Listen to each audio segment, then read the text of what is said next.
I have watched people stand at the edge of the life they wanted and choose the life they hated. Not once, repeatedly, systematically, with full awareness. I have done it myself, seen the door open, felt the pull, known exactly what needed to happen, and still turned back. Not because the new life was not better, because the old life was known. And there is a safety in suffering you understand that no promise of joy can match. The philosopher Martin Heidegger called this falling, the gravitational pull back into the familiar, even when the familiar is destroying you. He said most people spend their entire lives falling, not because they want to, because standing upright in the unknown requires a kind of courage that feels like madness. And maybe it is. Maybe sanity is just another word for staying where you know how to survive.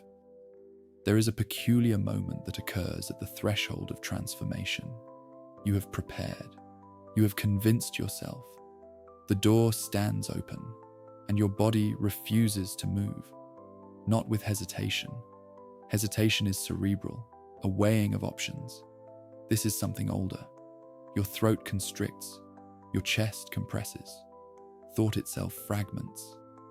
It is not that you are thinking no. Your entire organism is producing no as a physical fact, as if change and annihilation have become, in the architecture of your nervous system, the same event.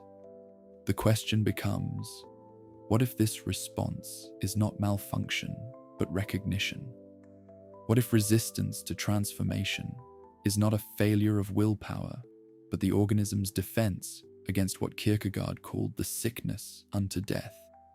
The terror of becoming responsible for who you are, because that is what stands on the other side of every threshold.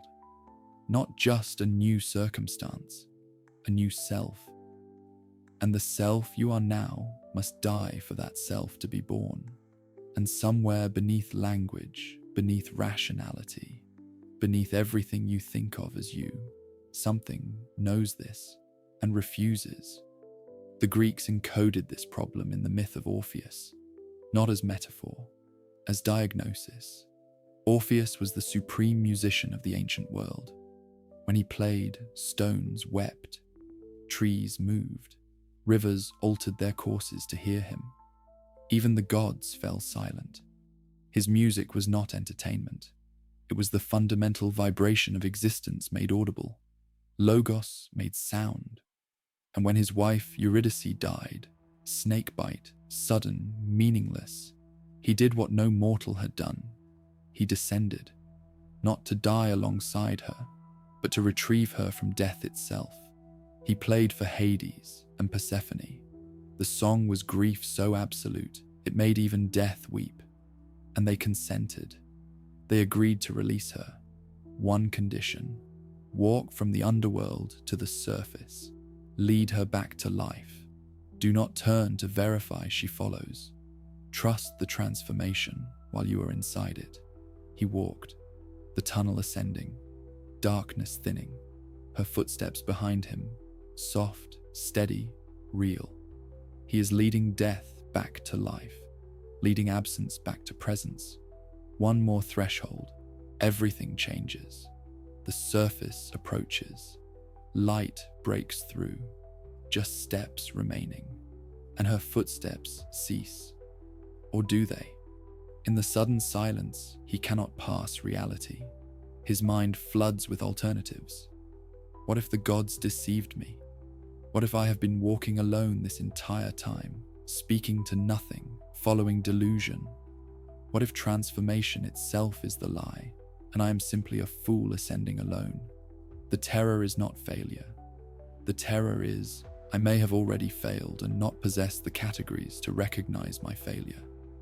So he turns, not from lack of love, from inability to inhabit uncertainty, from the psychological impossibility of trusting a process you cannot verify from within. And she dissolves, not gradually, instantly. One moment present, the next erased, returned to shadow, to absence, to the realm of the permanently lost. This is not a story about divine commandments. This is phenomenology. This is what the structure of transformation looks like from inside consciousness. Orpheus failed because he required proof that the new world existed before abandoning the old one. But verification is precisely what transformation denies you. Change demands you walk in epistemic darkness. You cannot know from here what there contains.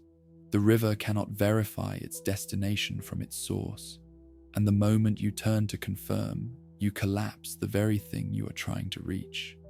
Because that final moment, when everything is almost different, when the old world is about to become irretrievable, that is when panic strikes. Not fear of the new, fear of losing the old. Fear that who you have been is about to become who you used to be. An object, a memory, a story told in past tense.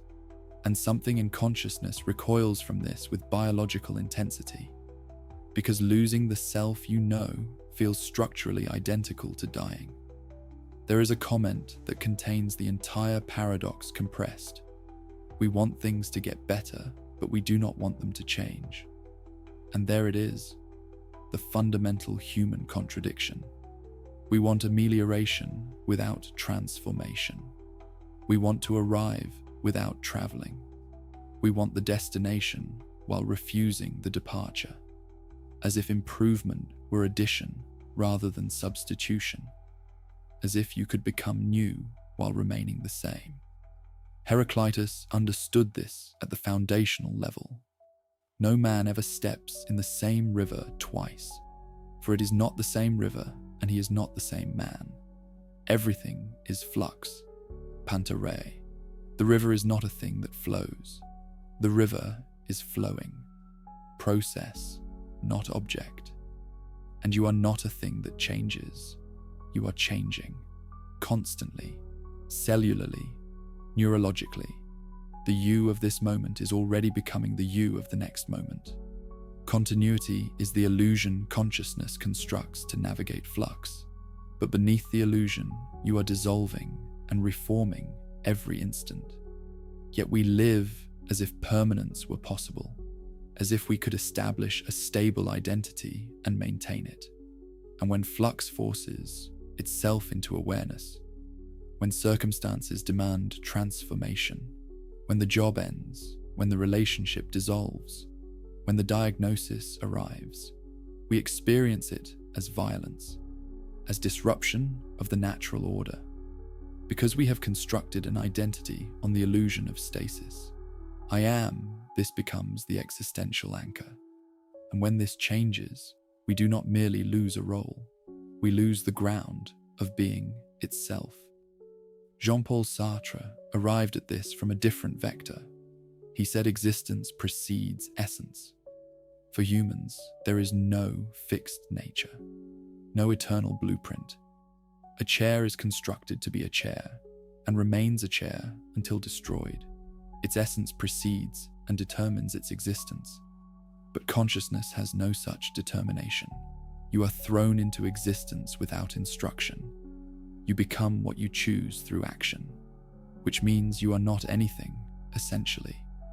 You are only what you make yourself through decision, through commitment, through the accumulated weight of choices.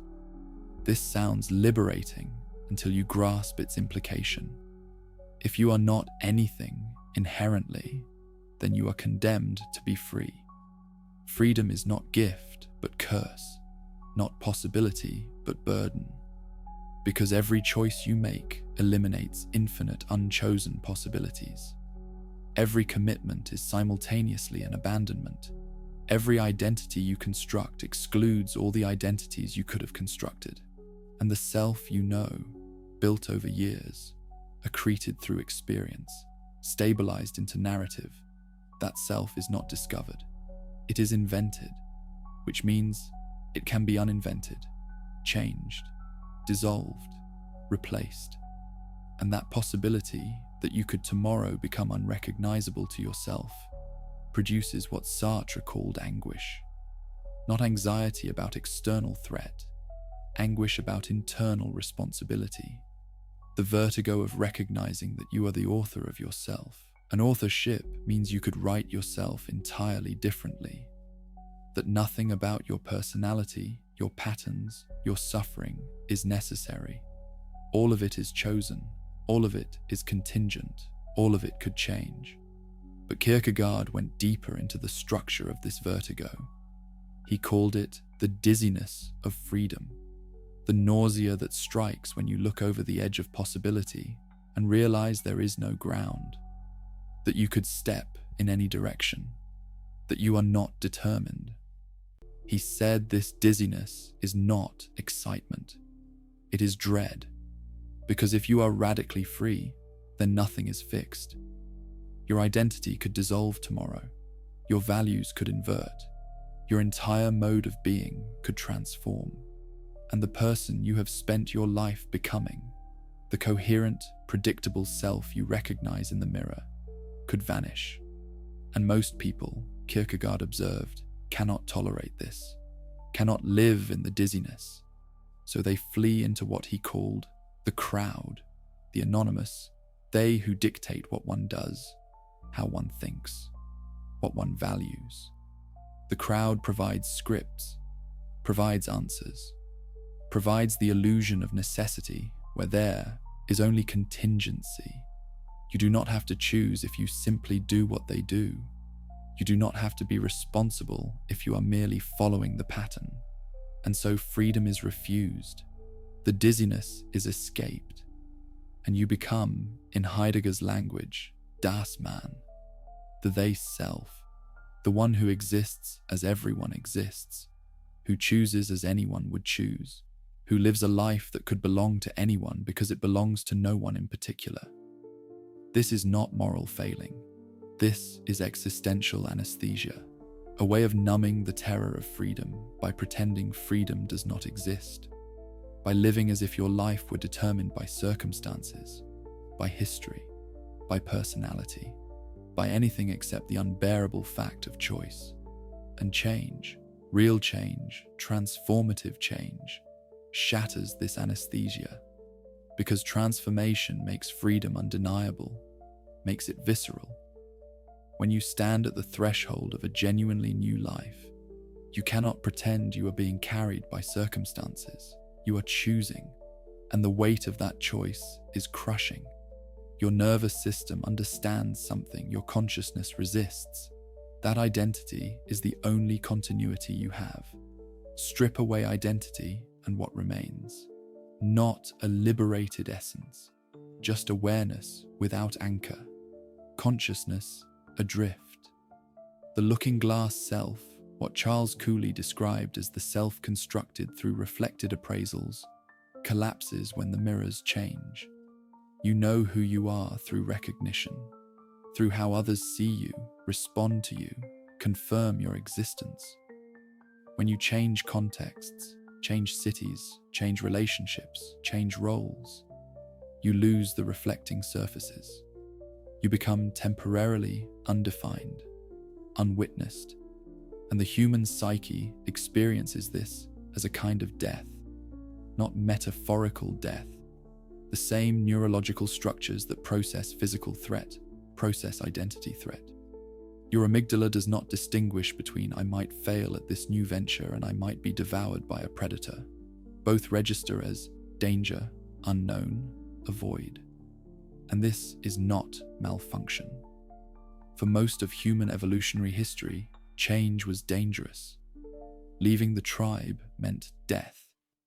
The unfamiliar territory contained predators. Novelty was threat. So the organism evolved to prefer the familiar, even painful familiarity. Because pain you have survived is proof of survivability, but transformation, the unknown, that could be annihilation, which is why you will never feel ready. Readiness is a feeling, and feelings are produced by an organism designed for survival, not meaning, not fulfillment, not growth, just continuation. And continuation means the same as yesterday, the known pattern, the established routine, safety defined as repetition. Your nervous system does not care if you are flourishing. It cares if you are still alive. And alive, in its calculus, means unchanged. Orpheus heard silence and could not endure it. That silence, the gap between what was and what could be, is liminality, the threshold state. Anthropologists studying ritual recognize this, the space between no longer and not yet, the phase where you are neither what you were nor what you will become, identity suspended, categories dissolved. Victor Turner called it anti-structure, the temporary destruction of social order that precedes reconstitution, and it is psychologically unbearable, because the mind requires categories, requires definition, requires the answer to what am I, and in liminality there is no answer. You are between, undefined, becoming, and the vacuum of this is so intolerable that consciousness fills it with doubt, with catastrophe, with the compulsive need for certainty. The questions flood. What if this is error? What if I am deceiving myself? What if nothing waits on the other side? What if I am simply destroying the known for nothing? And you turn. You reach back toward the previous identity, the previous pain, the previous world. Because previous pain is at least coherent, at least familiar, at least yours. You know how to suffer in that way. You have survived it before, and familiarity, even agonizing familiarity, feels safer than the vertigo of becoming. This is what happens in relationships that should end but do not. The exit appears. Freedom is possible. And then, a text, just checking in, just confirming you still exist to me. Not because the relationship was good, because the identity constructed within that relationship was known. Outside it, there is only the question, who am I when I am not this? And rather than answer that question, rather than inhabit that uncertainty, people return. They re-enter the cage. They choose known suffering over unknown possibility. This is what happens in careers that have become tombs. The resignation letter is prepared. The alternative is secured, and the night before departure, terror strikes. Not about the new role, about the gap between roles, about who you will be in that gap, about whether the person on the other side will be recognizable. So you stay. You convince yourself the old role is not that bad, that you are being impulsive, that change is unnecessary, not because these things are true, because they provide rationalization for the organism's deeper refusal. I cannot die into the unknown. Simone de Beauvoir called this bad faith. The lie consciousness tells itself to avoid responsibility, the pretense that you are determined when you are free, that you have no choice when choice is all you have. She said human beings exist in radical ambiguity. We are simultaneously subject and object, consciousness and flesh, freedom and facticity. We are thrown into circumstances we did not choose. Body, history, culture, condition.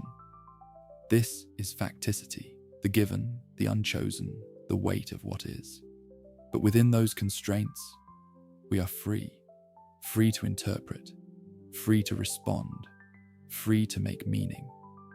And this freedom is what we flee, because freedom means no excuses, no one else to blame, no cosmic script to follow, just you, authoring, yourself, responsible for what you become. And when life demands change, when transformation is forced or invited, this responsibility becomes explicit, becomes undeniable, and most people cannot bear it, cannot tolerate being the sole architect of their becoming. So they retreat into facticity, into the claim that I am just this way, that my past determines my present, that I cannot change because of what has happened to me. But Beauvoir is ruthless here. Your past shaped you. Yes. Your trauma is real, yes. But using it as justification to remain unchanged, that is bad faith. That is refusing freedom by pretending to be an object instead of a subject, by making yourself into a thing acted upon rather than a consciousness acting. And the tragedy is that this refusal is often unconscious. Most people do not realize they are choosing stasis. They experience it as necessity, as fate, as I have no choice. When the truth is, you are choosing not to choose, and that choice shapes everything. Heidegger saw this pattern and called it verfallen, falling. Not moral falling, ontological falling, the gravitational pull back into average everydayness, into the they world where everything is familiar, predictable, safe, where you do not have to confront the radical contingency of existence because you are simply following the script. What does one do in this situation? One follows convention. One acts appropriately. One lives as anyone would live. And in that conformity, in that dissolution into the anonymous one, you avoid the burden of authentic existence. But authentic existence, what Heidegger called Eigentlichkeit, requires confronting what he named being toward death. Not literal death, though that is included. The death of who you are. The recognition that you are constantly dying, constantly being toward the end, constantly in the process of becoming no longer. Every moment, the you of now is perishing into the you of next. And most people cannot look at this directly, cannot tolerate the radical temporality of existence. So they live in denial, live as if they were permanent, as if identity was stable, as if the self were a thing rather than a process. And change, transformation, real transformation, destroys this denial, makes temporality undeniable. When you stand at the threshold, you feel it viscerally. I'm about to become someone I am not yet. The person I am is ending. And that ending feels like dying, because phenomenologically it is dying. The death of a mode of being, the cessation of a pattern of existence. Not biological death, but existential death. The you that you know will not cross the threshold. Only the you that you do not yet know will emerge on the other side. Orpheus lost Eurydice, but he preserved himself, the self that required certainty, the self that could not trust process, the self that needed verification before belief. He walked out of the underworld alone, but familiar. And perhaps this was the unconscious goal. Perhaps he chose himself over her, chose the known grief over the unknown joy. Because known grief is still relationship, still story, still identity. I am the man who lost his wife becomes the organizing principle, the narrative anchor. Better than, I am no longer who I was, and I do not yet know who I am becoming. There is a concept Sartre developed late in his work, the practico-inert, the way our past choices sediment into structures that constrain our future choices. Every decision you make leaves a residue, creates a pattern, establishes an identity. And that identity, once established, becomes resistant to change. Not because it is true, essentially, but because it is true historically. You have acted from this identity so many times that acting differently feels impossible, feels like betrayal of self. The practico-inert is the weight of the already chosen pressing down on the not yet chosen. It is why changing becomes harder the longer you wait, because the self you have been becomes the gravitational field pulling you back. And this is what Orpheus felt in that final moment. The weight of who he had been, the man who doubted, who needed proof, who could not surrender, pulling him back. And he could have resisted, could have kept walking, could have chosen to become someone new, someone capable of trust. But that would have required murdering the old Orpheus. And the old Orpheus, at the final moment, refused to die. This is why transformation fails most often at the threshold, not at the beginning. Beginnings are easy. You still have the old self's momentum. The decision is fresh. The commitment is strong. And not in the middle. The middle is process. You are neither here nor there. You are just moving. But the end, the moment just before completion, just before irreversible change, that is where the old self makes its final stand. That is where it screams, turn back, verify, make sure, do not trust this. And most people turn, not because they are weak, because the terror is real, because the old self is fighting for survival. And the voice of that self is your voice. The fear of that self is your fear. How do you distinguish between wisdom and cowardice when both speak in the same register?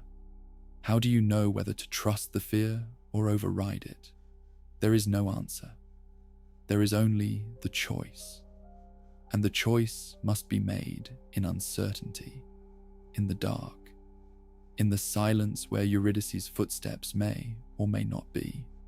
The physicist Carlo Rovelli writes about time as something that does not exist as we think it does, that past, present, and future are artifacts of perspective, that from the view of the universe, if such a view were possible, all moments exist simultaneously. The you who fears change and the you who has already changed are both real, both present, both happening. Time is not a line, but a landscape.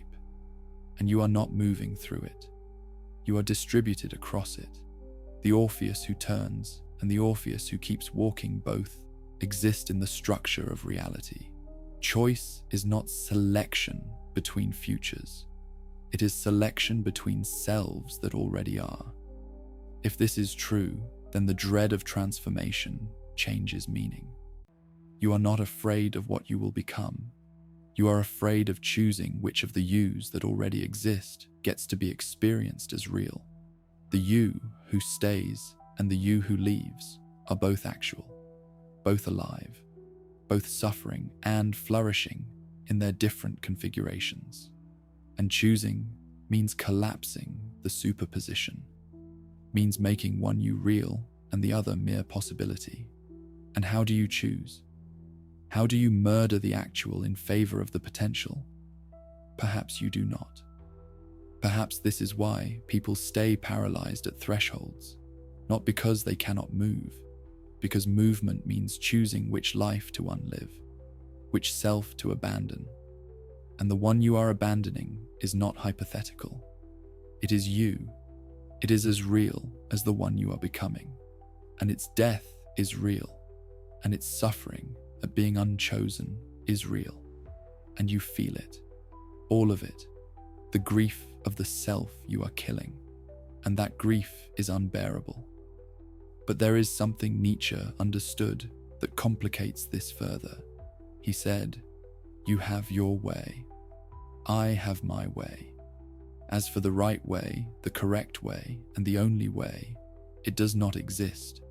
There is no correct choice at the threshold, no right transformation, no true self waiting to be discovered. There are only possibilities, only becomings, only the infinite configurations of what you could make of the contingency you have been given. And this means the fear is not irrational. There is no guarantee that the new life will be better, no cosmic justice ensuring that courage is rewarded. Orpheus could have kept walking and discovered the gods had lied, could have emerged alone anyway, could have trusted and been betrayed. We do not know. The myth does not tell us. It only tells us, he looked and she vanished. It does not tell us what would have happened if he had not looked, and that not knowing is the structure of all transformation. You cannot know beforehand, cannot verify from here, cannot guarantee outcome. You can only choose. And choosing means accepting that you might be wrong, that you might transform and it might be worse, that you might become someone new, and that someone might be more lost than who you are now. There is no safety in transformation. There is only the choice between known suffering and unknown possibility, and neither comes with warranty. Gilles Deleuze wrote about the virtual and the actual.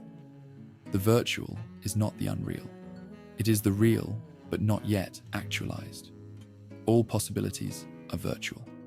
All are real in their potential.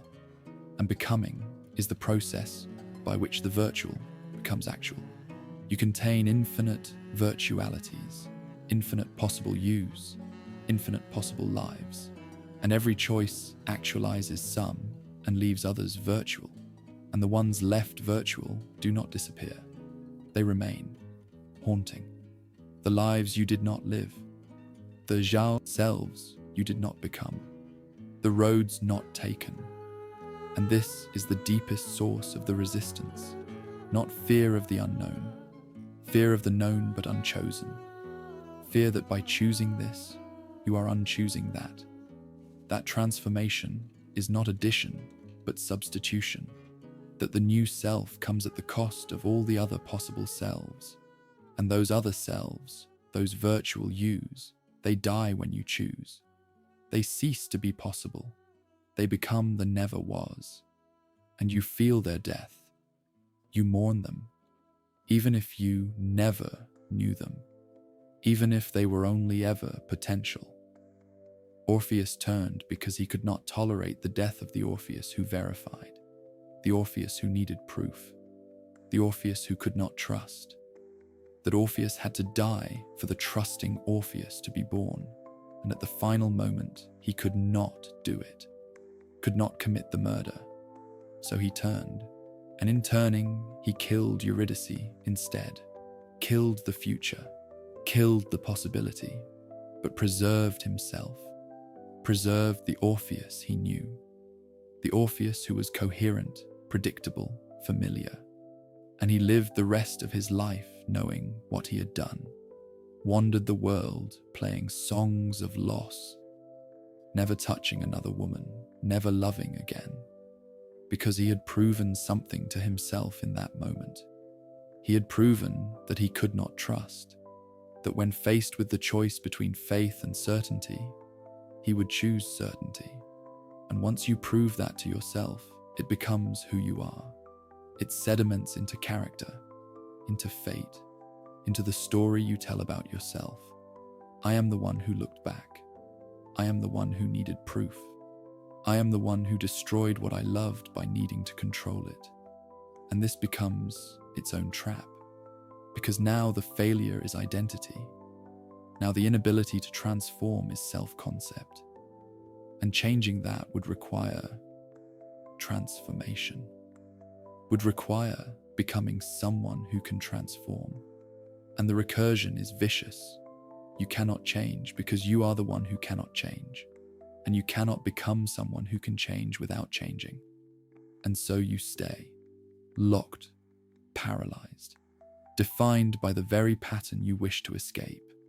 Maurice Merleau-Ponty wrote about the lived body, the body not as object, but as subject, the body as the way consciousness inhabits the world. He said we do not have a body. We are a body. And the body has its own intentionality, its own way of being in the world that precedes thought. Before you think I am afraid, your body is already producing fear. Before you think I cannot, your muscles are already tensing, already refusing. The body knows before the mind knows. And transformation is not just psychological, it is somatic, cellular, neurological, which means resistance is not just belief, it is physiology. Your body has learned to be this way, has habituated into these patterns, has literally shaped itself neurologically, muscularly, chemically, around this identity. And changing identities means changing the body, means rewiring neural pathways, means undoing muscle memory, means altering the felt sense of what is normal, what is safe, what is you. And the body resists this with biological force, because to the body, this identity is survival. This pattern kept you alive. Changing it is risk. So when you stand at the threshold and your chest constricts, when your throat closes, when thought fragments, that is not weakness. That is the organism recognizing, this is it. This is identity death. This is the end of the pattern that has kept me alive. And it responds as it would to any threat to survival. Freeze, fight, or flight. And usually, freeze. Paralysis at the threshold. Unable to go forward. Unable to go back. Just frozen. Suspended between worlds.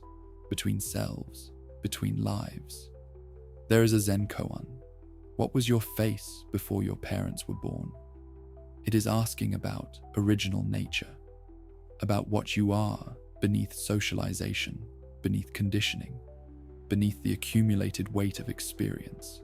And the answer is, there is no face. There is no original nature. You are what has been constructed.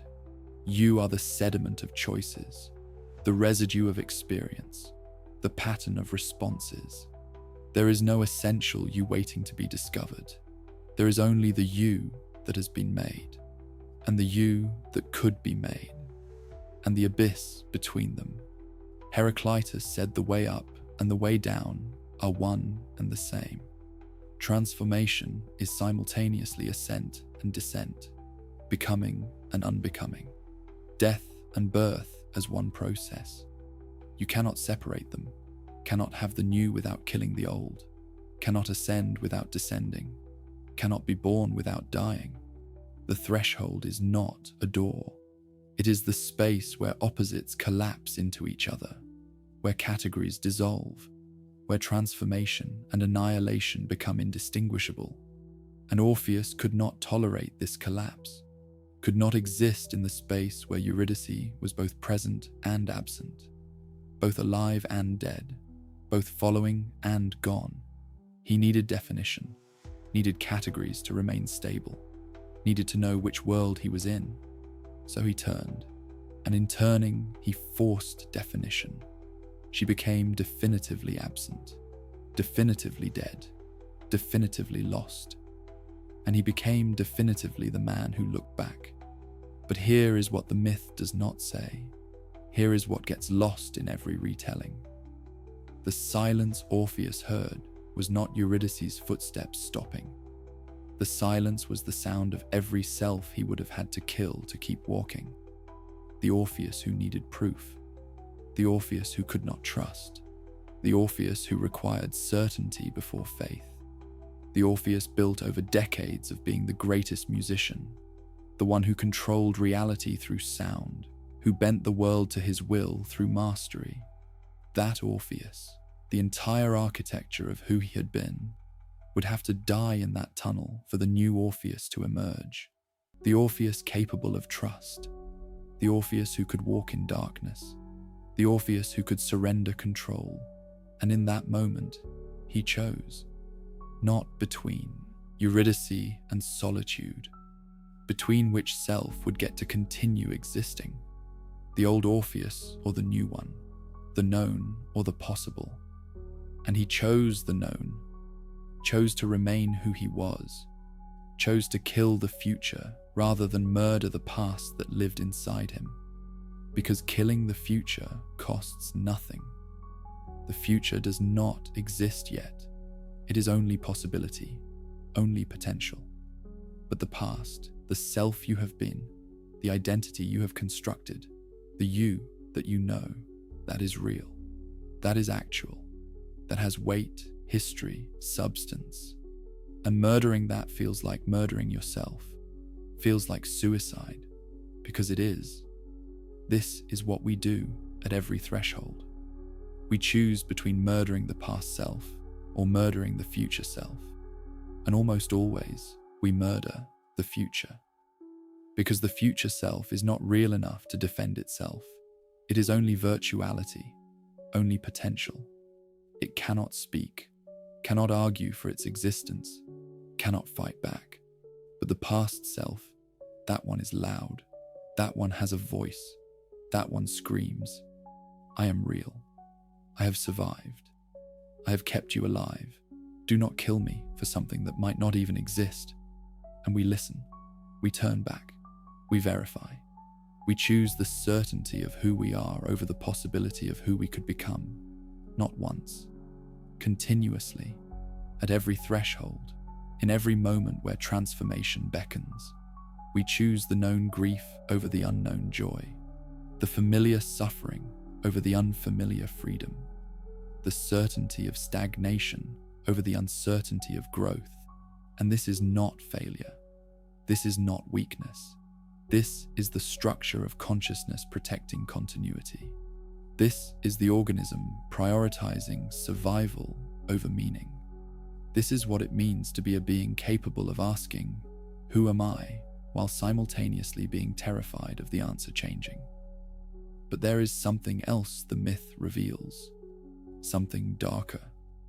Orpheus spent the rest of his life singing about the moment he turned.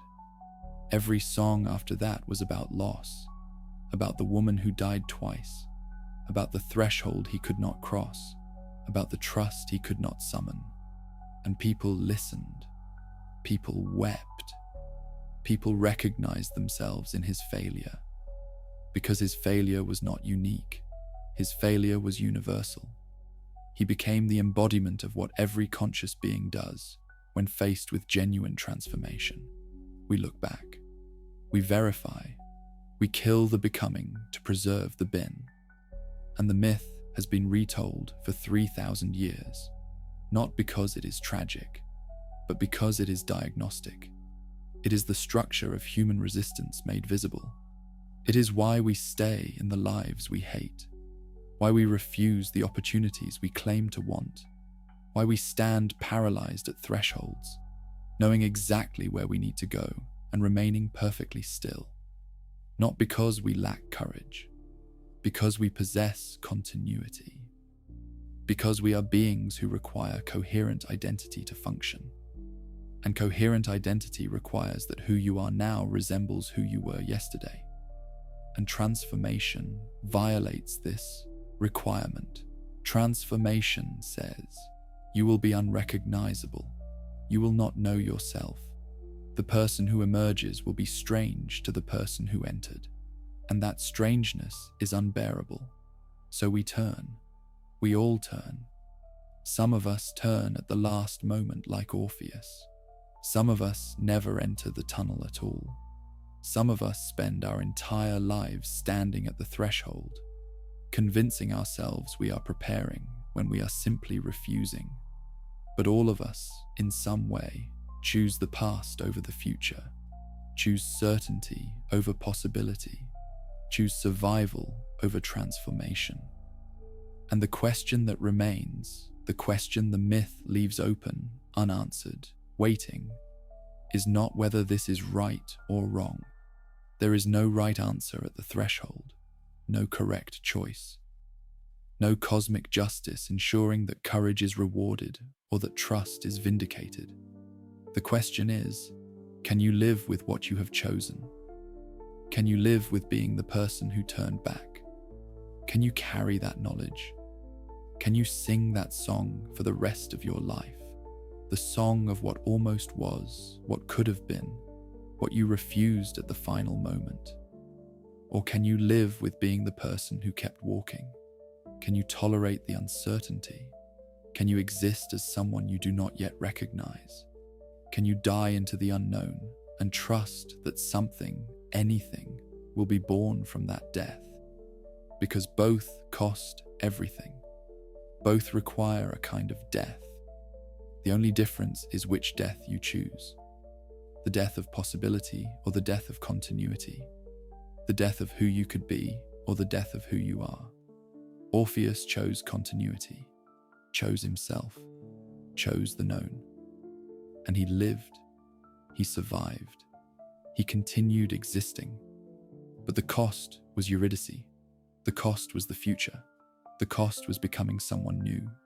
And whether that cost was worth it, whether his choice was wisdom or cowardice, the myth does not say, cannot say, because there is no answer.